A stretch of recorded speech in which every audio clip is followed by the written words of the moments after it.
Mega Senha. Realizar seu sonho é nosso jogo. Na semana passada tivemos a participação dela Karina Flores e dele, o cantor Naim. Não mude de canal, voltamos já. Boa noite a você de casa, boa noite Brasil, começando mais um Mega Senha neste sabadão aqui pela Rede TV. Muito obrigado a você por estar nos assistindo, muito obrigado a você pela audiência. Quero dizer que o sábado à noite agora na Rede TV está cada vez mais conquistando não só a audiência, mas o coração aí de você de casa. Não vou nem dar dica. Não vou nem dar dica, ó. Lavar? É. Quem lavou as mãos? Ah, Pilatos? Pilatos era a palavra. Falhou? 8 pontos para Ani, 7 pontos para o Leandro, cabeça a cabeça.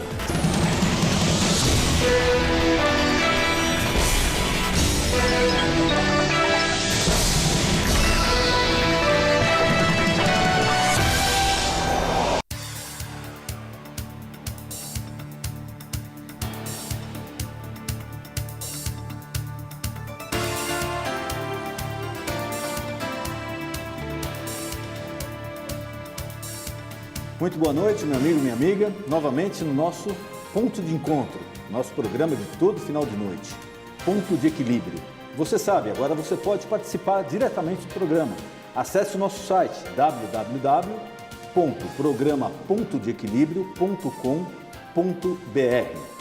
E hoje um convidado muito ilustre. Eu não sei nem como eu vou apresentá-lo, porque foi meu chefe, é meu grande amigo, é empresário, é apresentador, é um homem de TV. E, acima de tudo, uma grande pessoa. Prazer em tê-lo aqui. Marcelo Carvalho. Denis, a honra é minha. Muito obrigado pela sua pelo presença. convite. Muito obrigado pelo convite. Muito obrigado. Marcelo, a gente conversava um pouquinho aqui sobre a sua trajetória de vida. Eu, vou abrir um parênteses aqui, eu tive o prazer de trabalhar durante 7 anos com o Marcelo e com a Amilcar Idalevo na Rede TV. E foi uma grande experiência para mim, é um grande orgulho eu ter trabalhado numa empresa como a Rede TV. E durante esse tempo presenciei, e já conheci o Marcelo e o Amilcar há muito tempo, a trajetória de vida deles. Então, Marcelo, eu queria que você passasse um pouco para o nosso telespectador o começo, como você começou, como você foi parar no mundo da televisão, como você virou apresentador. Eu acho que isso daí é muito interessante.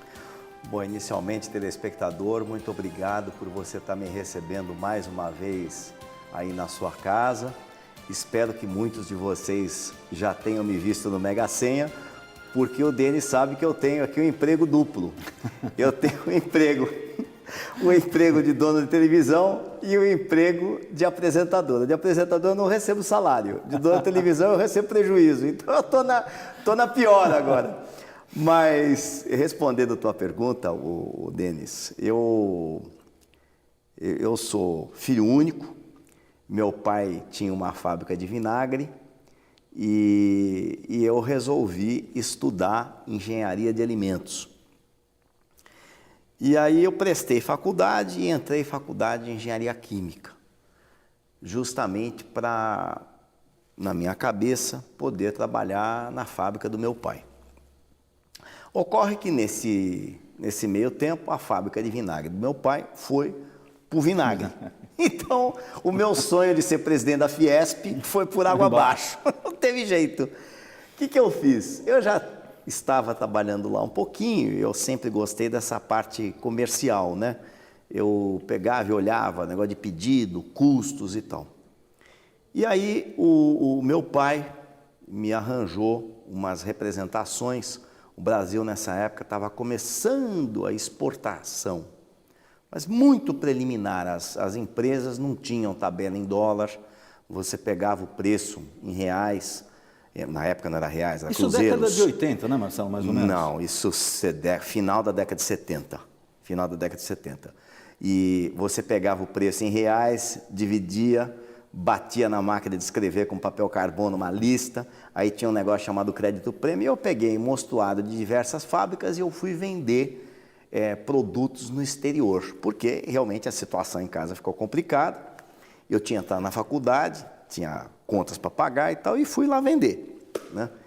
E eu fui, o Brasil inteiro queria vender nos Estados Unidos. Os Estados Unidos era o país promissor, era a Meca, era o país do futuro e tal.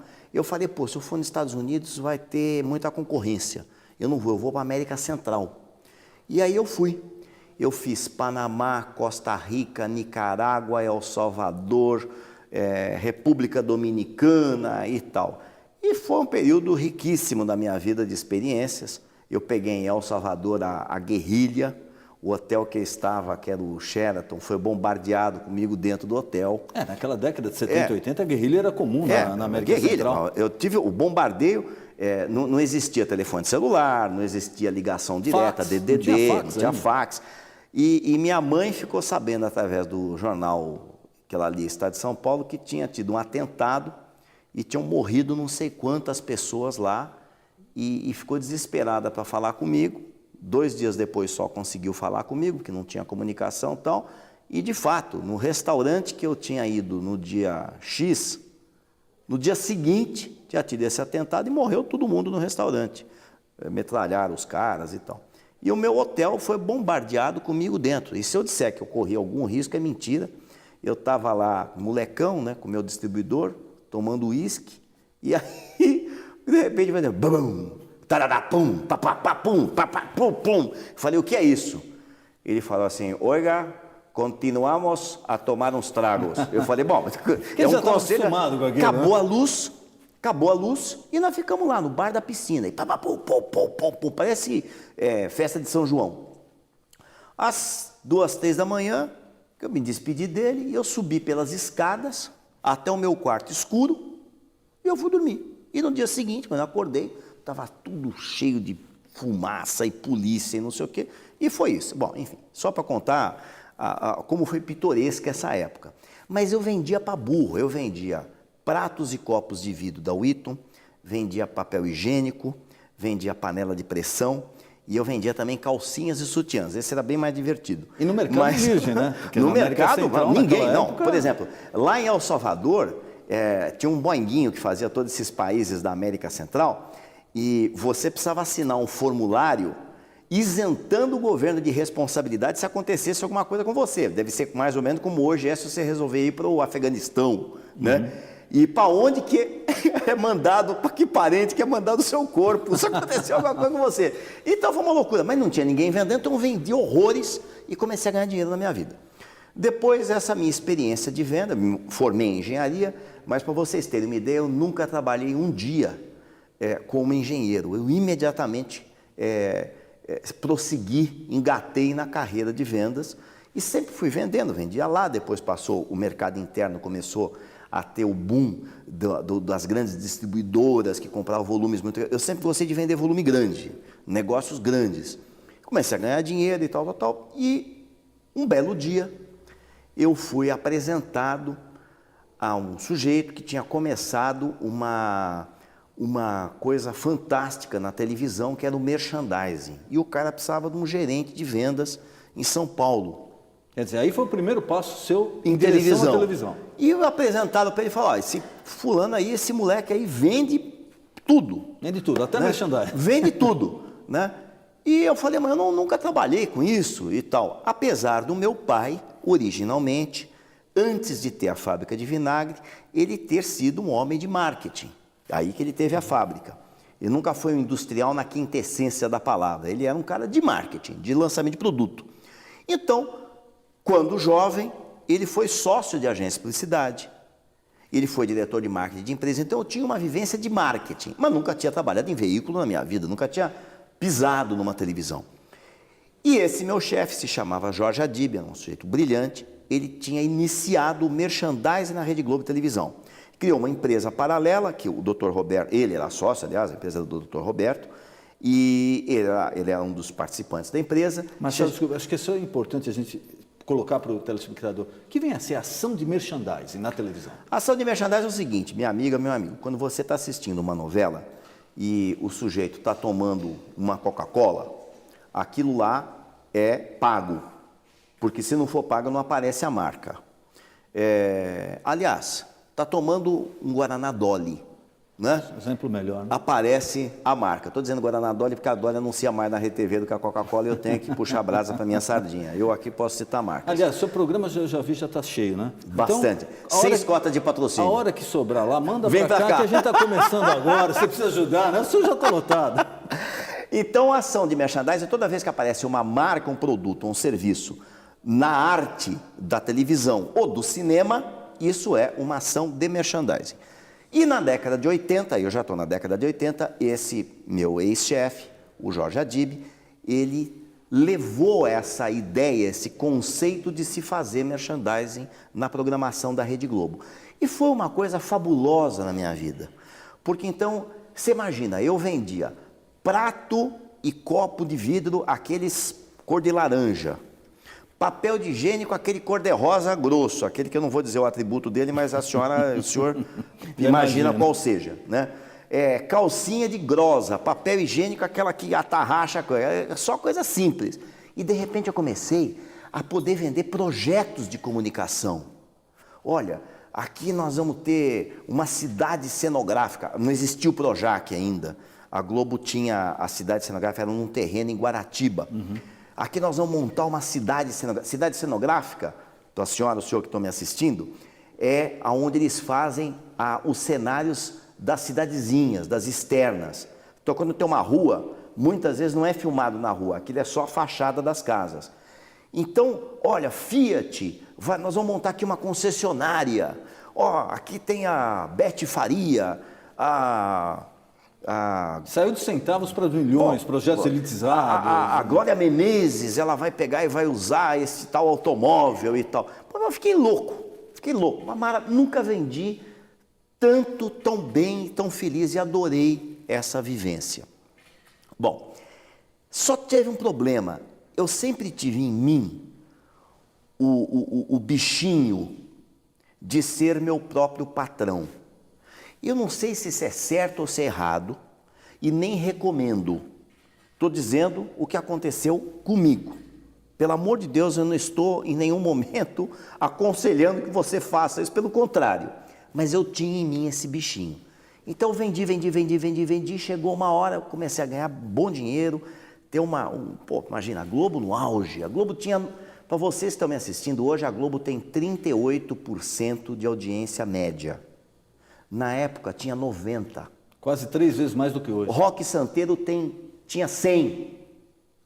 O Jornal Nacional tinha 89, 90 pontos. Fantástico, 80 pontos. Então, era uma loucura. Novela das 7, que hoje dá 20, dava 70, 80. Então, o auge, Dr. Roberto trabalhando, peguei o finzinho do Walter Boni. Então, os grandes gênios, né, da televisão. Então, foi muito bacana.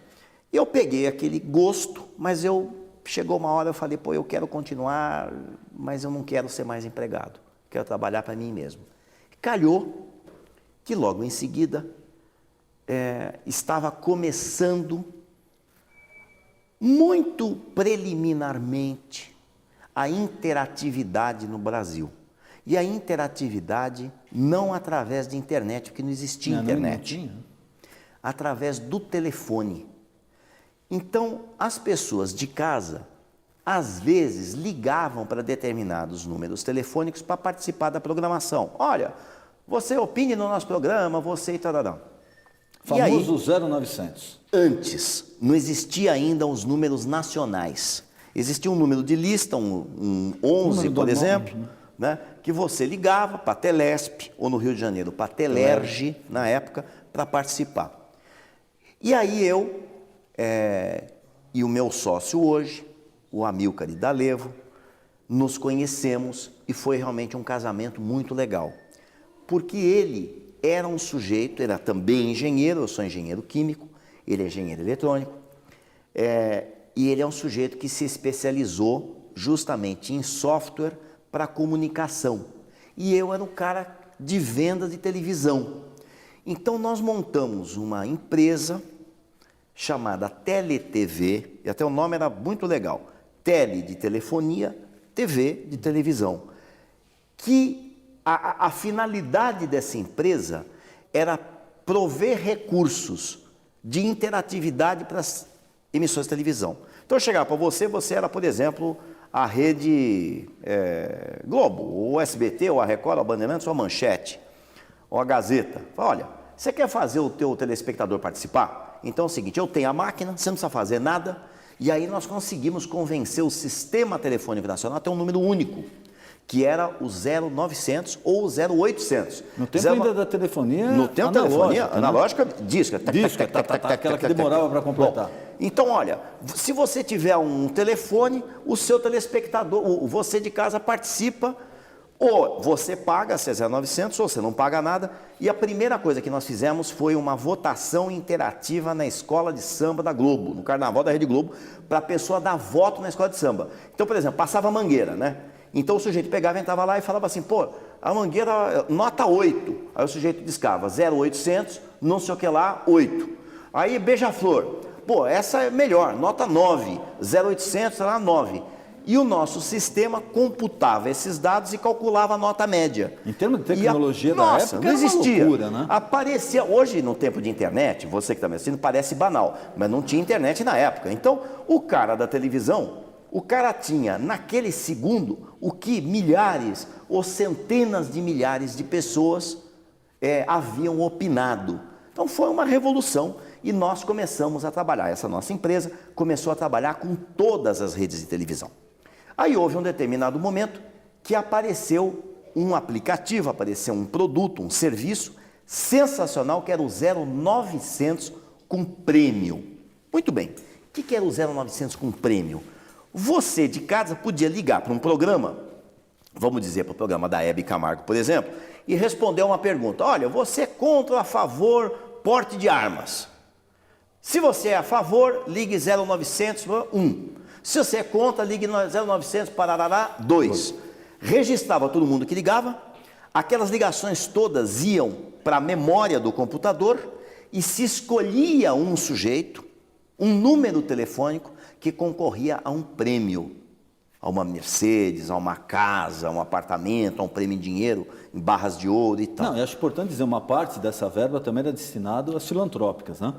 16% do total do dinheiro arrecadado ia para o Fundo Penitenciário Nacional, para construir cadeia, para o Fundo dos Direitos Difusos, que é o fundo do Ministério Público, e principalmente para as instituições de caridade, para as entidades filantrópicas. Nós levantamos dezenas e dezenas e dezenas e dezenas de milhões de reais para as APAES, por exemplo. Muito mais corrigido do que hoje levanta o Criança Esperança ou mesmo a nossa ação que nós fazemos dentro da RTV. Muito bem, isso foi uma loucura e nós começamos a fazer esse aplicativo para todos os canais de televisão também.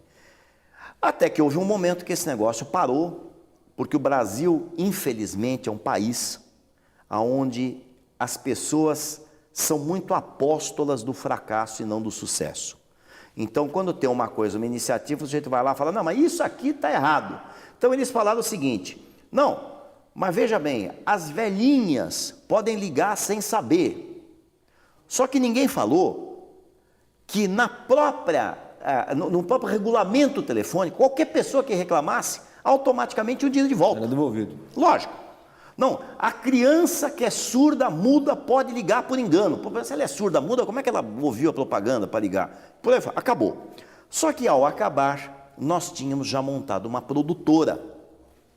Essa produtora servia para a gente buscar formatos de interatividade e a gente comprar mídia nos canais, comprar espaço. Mídia é o seguinte, às vezes tem programas que são comprados. O sujeito pega e compra um determinado. Isso existe há décadas no Brasil. Por exemplo, o Silvio Santos... E nos Estados Unidos, o Silvio Santos comprava o final de semana da Globo. Então, quem não sabe, fica sabendo. O Silvio Santos trabalhava na Globo e ele comprava os domingos da TV Globo. Né? Anos e anos e anos. Até que depois ele ficou com o canal dele. Muito bem, então isso existe há décadas. Depois ainda ele passou na Tupi. Depois ficou na Tupi. Ficou alguns anos na extinta TV Tupi, depois que então, ele conseguiu o SBT. Nós, igual o Silvio Santos, igual a hoje muitas igrejas fazem, é um costume, é uma prática do mercado, comprávamos praticamente o domingo inteiro da Manchete, tantas horas na CNT e por aí, e nós montamos uma produtora. Essa produtora cresceu muito, E nós passamos a ser, num determinado momento, os maiores clientes da TV Manchete. Só que a TV Manchete estava fazendo água. A TV Manchete tinha chegado num ponto que havia mais de um ano que nenhum empregado recebia um centavo. Eles tinham 1.700 empregados na Manchete e mais 800 e não sei quantos numa empresa chamava Block. Não, só na televisão. Eles tinham 1.700 na TV Manchete e mais 800 e tantos numa empresa que chamava BIS, Block Som BSI, Block Som Imagem. Fora os empregados da gráfica. Fora todos os empregados da gráfica. Que fazia a famosa revista Manchete. Revista Manchete, revista Ele e Ela, revista... não era Fatos e Fotos, enfim, tinha um monte de revista que eles faziam. Revista Desfile, que foi muito famosa, que concorria com a revista Cláudia.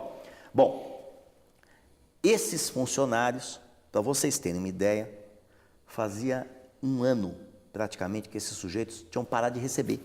Todo mundo foi embora. Então acabou a empresa. E o governo começou a olhar para esse cenário. Bom, vai acabar uma rede de televisão e nós, na época, grandes clientes da Manchete, entramos, aí sim, vamos dizer, no processo de termos interesse em comprar a concessão, comprar só o canal, a licença. Por quê? Isso muitas pessoas me perguntam e isso deu muito problema de entendimento. Ninguém queria ficar com as dívidas da Manchete. Mas todo mundo, grupos enormes, não vou aqui citar, porque se eu citar amanhã eu tenho 10 processos, mas você deve imaginar os grupos enormes que queriam ter uma das 5 redes de televisão abertas do Brasil.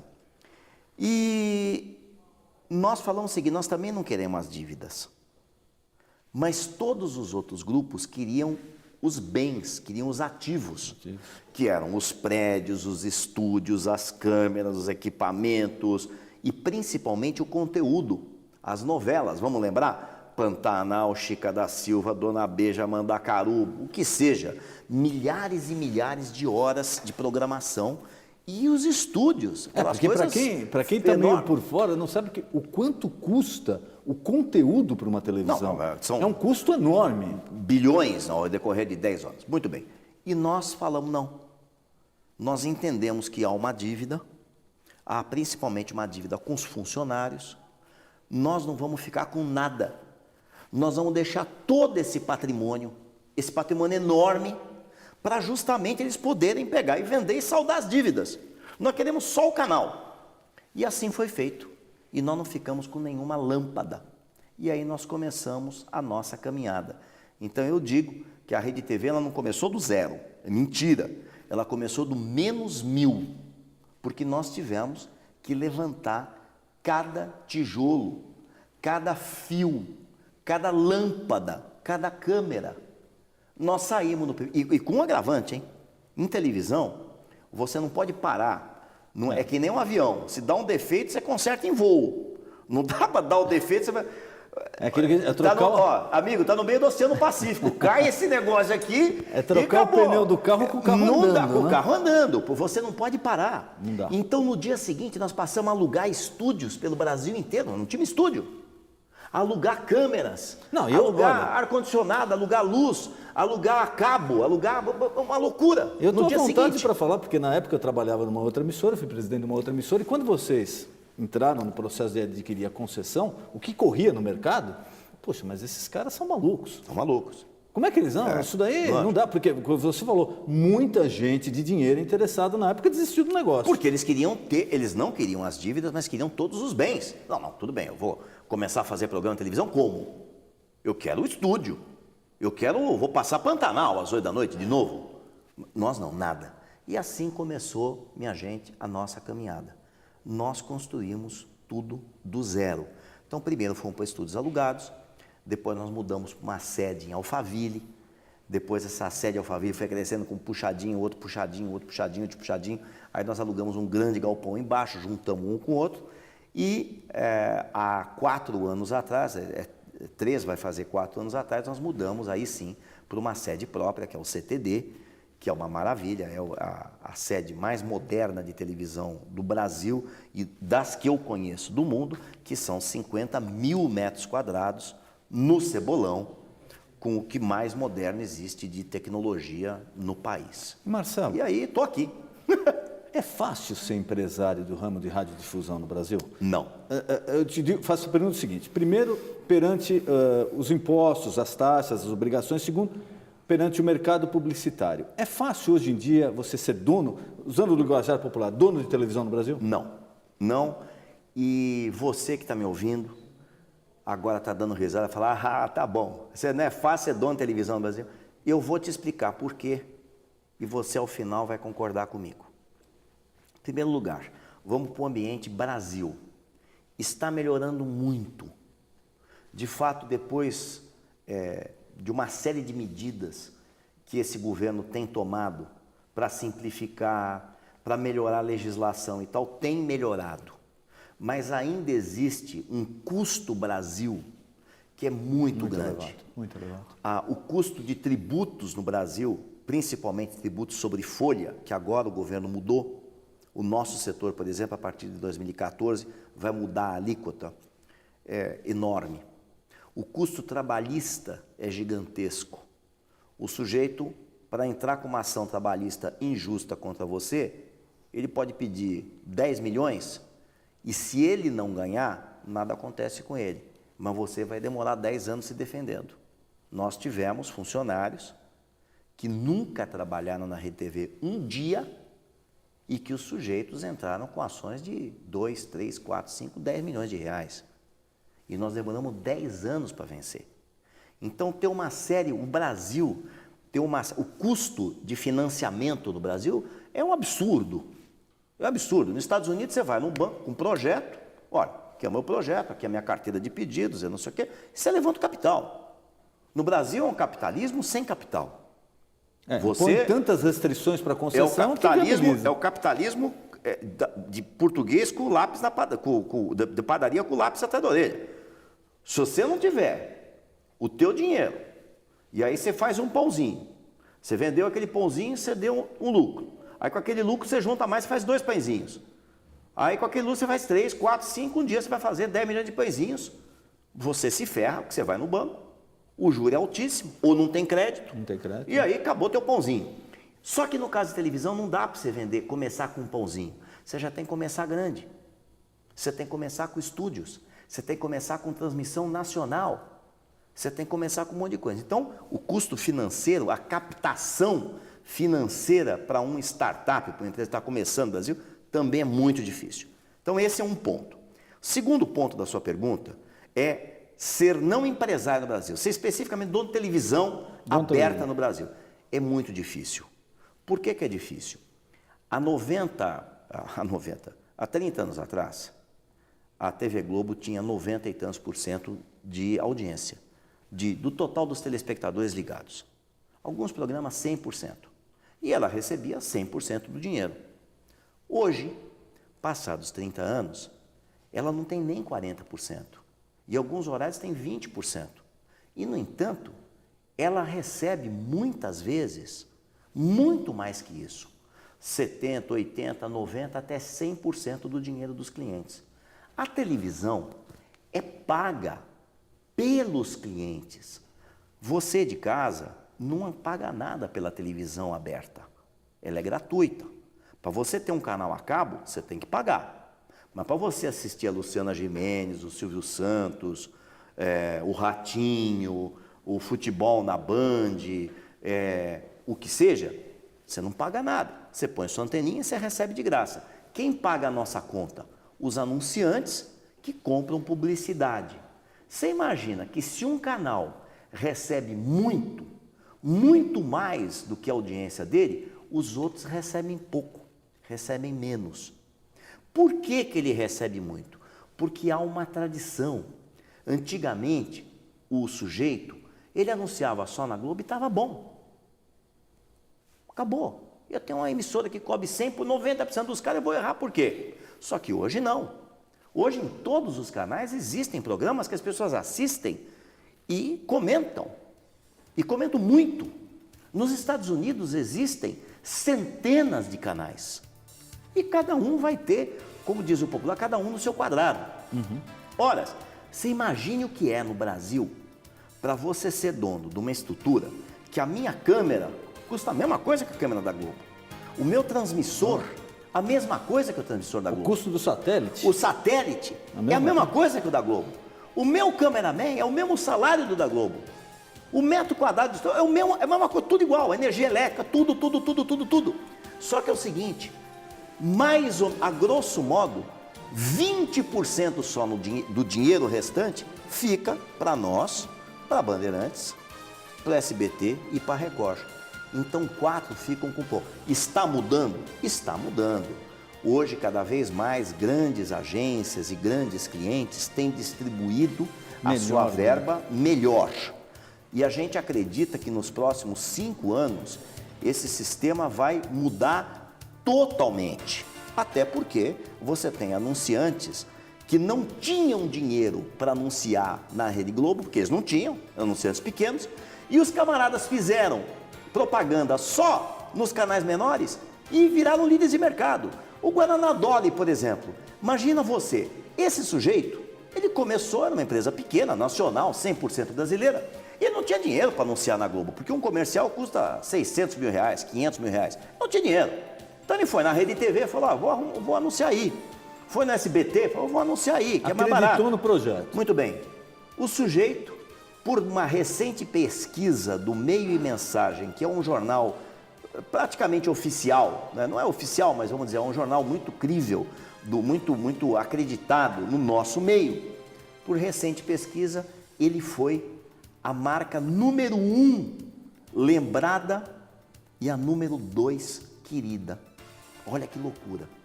Ele com uma verba infinitamente menor do que outros gigantes do mercado. E, mais do que isso, vendendo horrores no supermercado. O que eu estou querendo dizer com essa aula inteira aí, que está até chato para você? Que é muito difícil, porque você tem uma estrutura que custa caro e você disputa um dinheiro que ainda é pequeno, mas está mudando cada vez mais. E a gente, por isso que eu falei que você, para ser empresário, para ser empreendedor, para você ter esse bichinho dentro de você do empreendedorismo, da iniciativa privada, do desafio, você precisa gostar de dar murro em ponta de faca, porque você não pode ver somente o dia de hoje, nem o dia de amanhã. Você tem que ver alguns anos na tua frente. Se você não vê, amigo, você desiste, você se apavora e você fala, não dá mais. Agora tudo bem, você já falou da trajetória, como é que você foi parar na televisão, agora eu vou fazer a outra pergunta. O outro degrau, como é que foi essa história aí do empresário, que eu sei, sou testemunho ocular, tem 24 horas do dia cheio de problemas para resolver, reunião. Primeiro, de onde veio a ideia do apresentador? E agora, uma que me ocorreu aqui enquanto você estava falando. Já teve o conflito entre o apresentador do programa e o dono da televisão, que é o mesmo, que é o Marcelo? Uma hora você já se pegou pensando com cabeça de artista, de apresentador e não de executivo e de dono de TV? Olha, excelente pergunta. Vou responder a primeira parte e depois a segunda parte. A primeira parte, eu comecei a apresentar o programa praticamente por conta de um comentário que eu fiz na minha sala. As televisões vão nas feiras internacionais e compram formatos. Ou elas compram produto, por exemplo, compram um seriado americano para passar. Ou compram um formato. Então você vai lá, o Big Brother é um formato. A Fazenda é um formato americano, lá fora chama The Farm. E nós compramos um formato de um game show, que lá chama-se $1 Million Password, a senha do milhão. E aqui a gente batizou de Mega Senha. Qual o dia e horário do Mega Senha?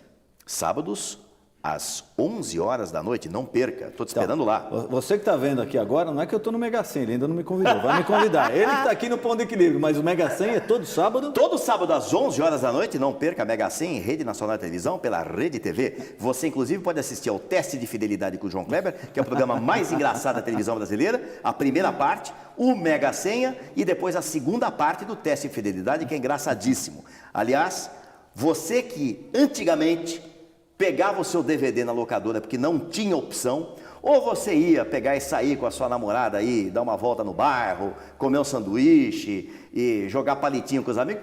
Não faça isso, meu amigo. Fique na segurança da sua casa, comendo uma pipoquinha na frente da televisão, porque a programação da RTV de sábado à noite está sensacional. Você não consegue desgrudar da cadeira. Por isso que nós estamos tendo, graças a Deus, essa audiência tão grande e esse sucesso tão grande com os nossos anunciantes. Muito obrigado, principalmente a você que está nos assistindo. Aí falou o dono e o apresentador. Ele não respondeu, ainda não teve conflito. Vamos lá. Mas enfim, então nós compramos esse formato americano e teve uma reunião.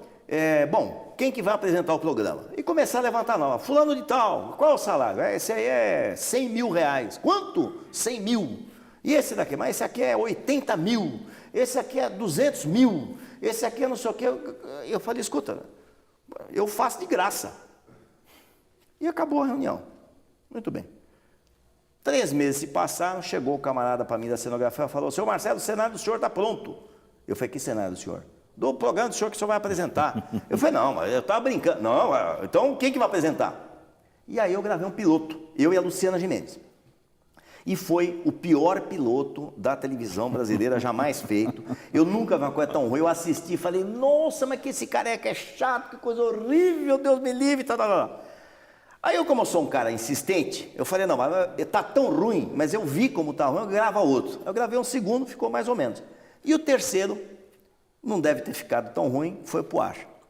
Aí eu apresentei com a Luciana um tempinho, ela ficou grávida do nosso filho Lorenzo, que hoje fez 2 anos, que é uma bênção do céu que eu tive. Então agora eu vou fazer. Né? Luciano, um beijo no seu coração. Lourenço, um beijo no seu coração. Marcelo, um grande amigo nosso, um grande amigo do apóstolo. Inclusive, outro dia ele nos recebeu carinhosamente, ele e a Luciana, na casa dele para o café da manhã. Luciano e Lourenço, um beijo no coração, que Deus abençoe vocês. Aliás, o também apóstolo, quero dizer o seguinte, o apóstolo Valdemiro esteve lá comigo, não, minto, eu estive numa reunião com ele, não foi esse café da manhã que nós tomamos juntos, e eu elogiei o sapato dele, ele estava com um sapato muito, porque o apóstolo é muito elegante, ele é bonitão, mas ele fala assim, eu sou feio, é feio não, ele é um cara bacana, é um cara bacanão mesmo, e aí ele estava com um sapato bonito, eu virei para ele e falei, apóstolo, belo breque, hein? E ele pegou e ficou com aquilo na cabeça. Outro dia eu recebo na minha casa e recebo uma caixa de sapato, era um sapato igualzinho dele, que eu já usei muito no Mega Senha, viu, apóstolo? Tá lá o seu sapato, já fez muito sucesso lá. Mas enfim, e aí eu comecei a apresentar, a Luciana ficou grávida do Lourenço, aí ela não podia mais, e eu passei a apresentar sozinho. E realmente eu quero dizer uma coisa para vocês, é o dia mais feliz da minha semana. Porque como eu disse, o dia de empresário é árido. É reunião com o jurídico, reunião com o comercial, reunião com o financeiro e banco e isso, equipamento e tal. Mas aí tem o meu dia de gravação. Aí eu fico no meu auditório com o público, eu brinco com as meninas, com os rapazes, com os convidados, com os participantes.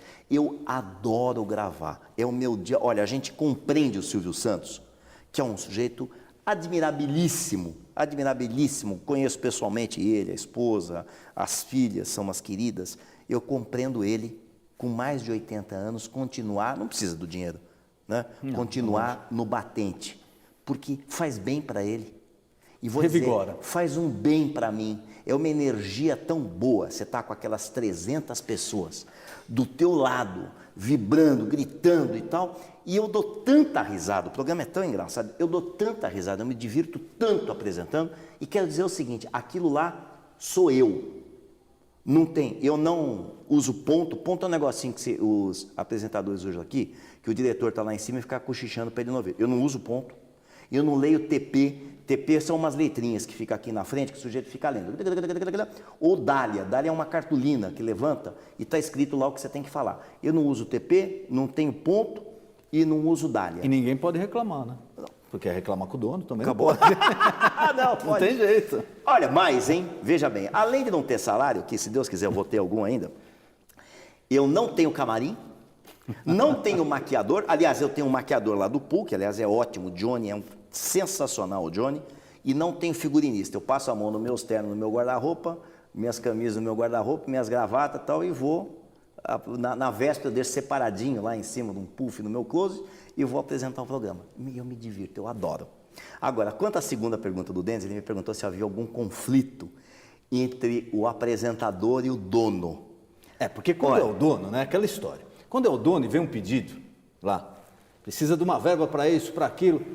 O dono chega e fala, mas essa é coisa de artista isso daqui, pô. Imagina, não precisa disso aqui, dá para dar um jeito. É o contrário, quando é artista ele fala, eu vou mandar esse pedido para lá, mas o cara vai arranjar um monte de problema, falar que não precisa. Aí quando você está sentado dos dois lados, pulando de um lado para o outro, como é que resolve? Se eu te disser que eu tive um único conflito, eu estou mentindo e eu não gosto de mentir. Eu não tive nenhum.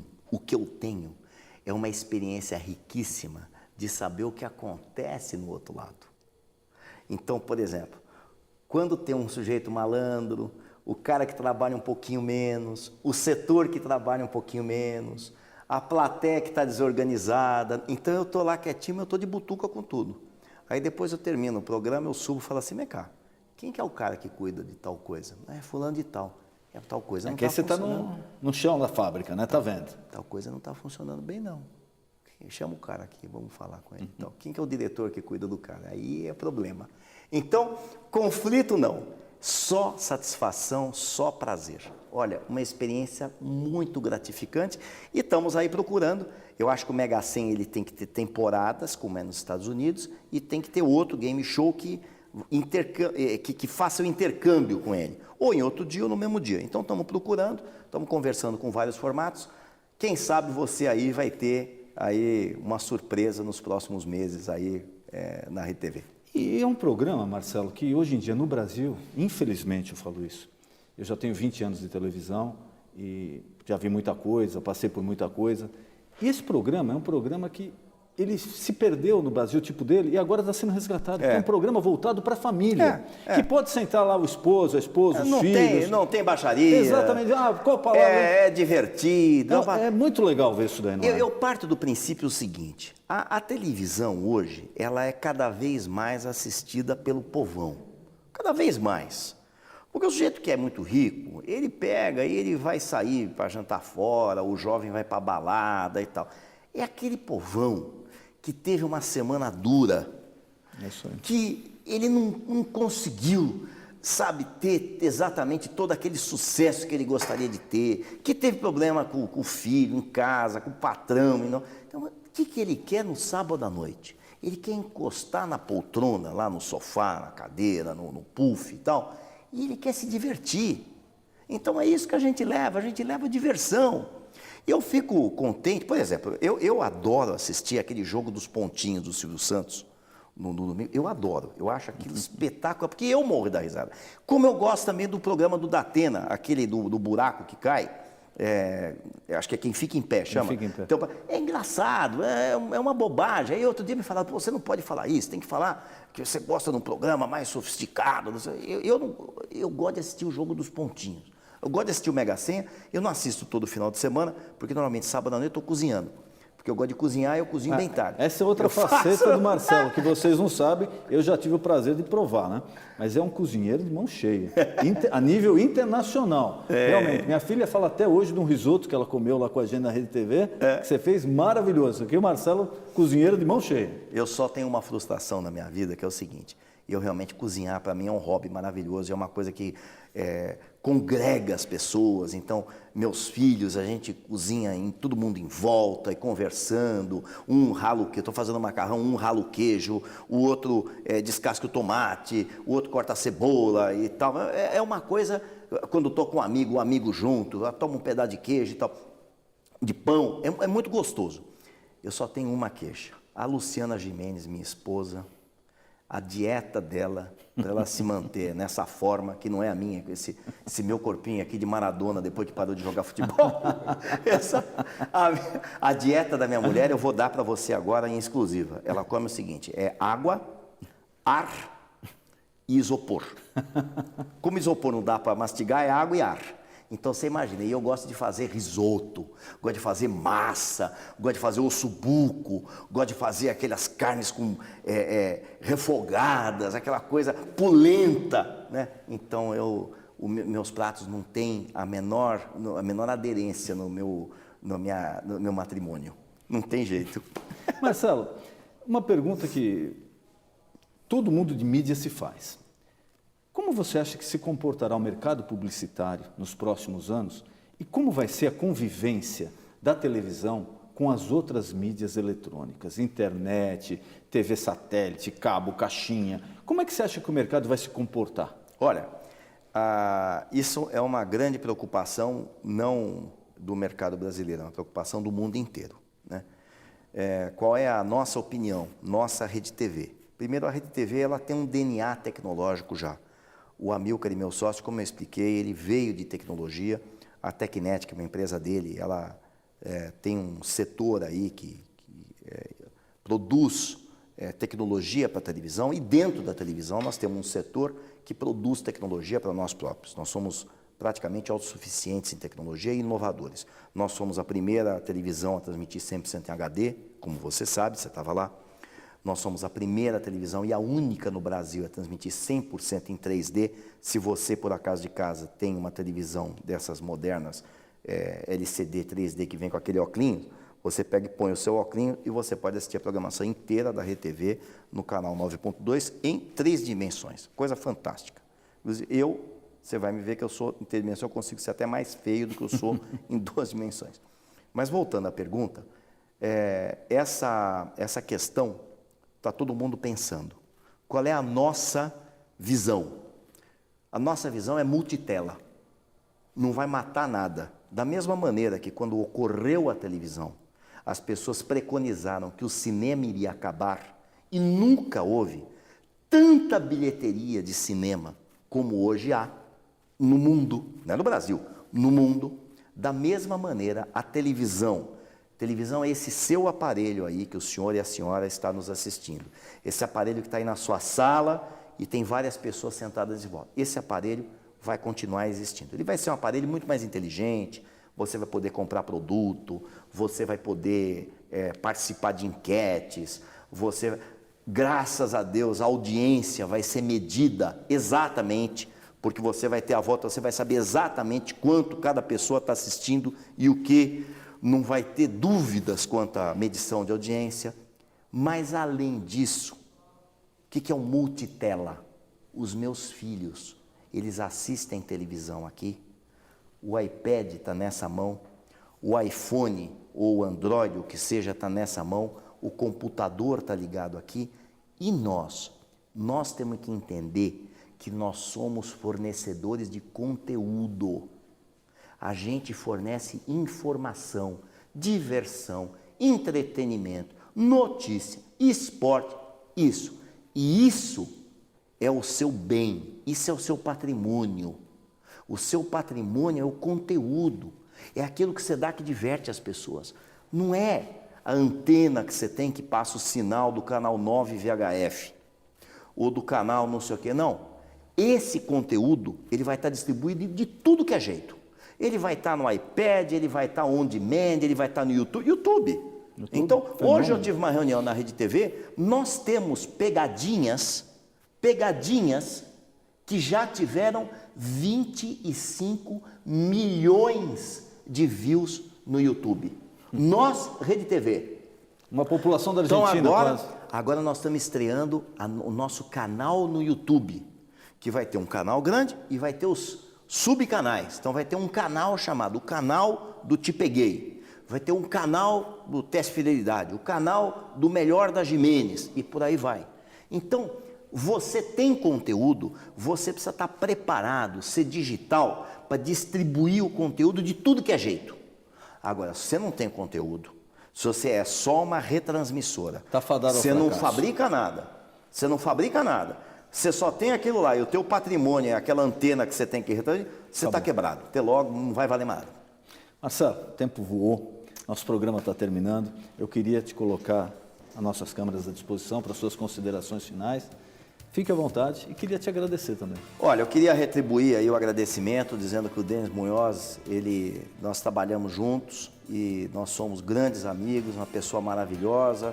Estou aqui acompanhando esse outro lado do Denis, de comunicador, esse lado aí de missionário, buscando levar aí a palavra a outros lugares aí que não o Brasil, nos Estados Unidos. Desejo de coração ao Denis, à família, tudo de melhor. Eu quero dizer para você que está me assistindo uma mensagem assim básica. Acredite em você mesmo, faça aquilo que lhe faz feliz, trate bem o seu próximo e acredite no país que você está. E lute muito por tudo aquilo que você quer, respeitando o próximo, o limite, mas lute muito, nada cai de graça. Se você fizer tudo isso, você vai ser feliz e você vai ter sucesso e vai ser abençoado. Muito obrigado por você estar me assistindo e tudo de bom para vocês. Marcelo, muito obrigado. Obrigado a você. Foi um prazer enorme ter o meu amigo Marcelo de Carvalho aqui. Obrigado a você. E você já sabe, nosso encontro de todo final de noite, programa Ponto de Equilíbrio. Boa noite.